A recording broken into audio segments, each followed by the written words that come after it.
今天我的声音差不多都已经要恢复正常了，然后前2天的话，那个声音我给你听一下，我自己听的都有点震惊。你放你妈是狗屁！我现在感觉哪儿都痛，一说话我要不使点劲儿，声音都发不出来。然后就是喝水拉的嗓子像那刀片，然后咳嗽的话就扯得肚子心抖。然后当时小莲花给我做了那个盐蒸橙子嘛，我个人感觉就是还是挺有效果的。如果有需要的话，也可以跟着学一学，试一试。把它这个表面用盐这样搓一搓，把它洗干净。把这个橙子从顶上给它切一刀，撒一点盐，不要撒多了，不然会很咸。拿个叉子出来，给它表面上这样擦一擦，是为了让它那个盐就是可以渗进去一下，不然它就在表面咸死你。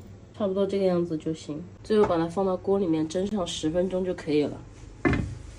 现在这个就已经蒸好了，然后你要是指望它能有多好吃呢，那就还是算了吧。